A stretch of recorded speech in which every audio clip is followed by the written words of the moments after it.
Байдемат, какой фон, какой день, где вы сейчас находитесь? Расскажите, пожалуйста, чем сейчас занимаетесь? Я нахожусь в Малокарачаевском районе, вот на телевидении, Учкекен. Очень много съемок сделали и получила огромное удовольствие. А сейчас вот окрестности Учкекена. Замечательное. Снопы такие. Ах, какие снопы. Эти буренышки, которые мы сейчас видели с вами, будут вот на зиму заготавливают, консервируют сено на зиму. Ясно. Байдемат, да, к вам такой вопрос. Какими людьми вы здесь встречаетесь и в отношении чего сейчас ведется развитие вашего творчества? Очень интересно, думаю, будет узнать вашим Я подписчикам. приехала в Малый Карачай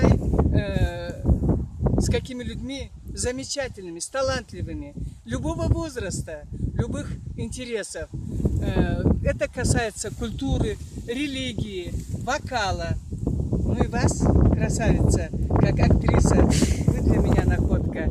Это Марьям Салпагарова, редактор, режиссер или кто, как правильно назвать? Ток-шоу Ток-шоу «Молодежь онлайн». «Молодежь онлайн». Подписывайтесь, уважаемые подписчики канала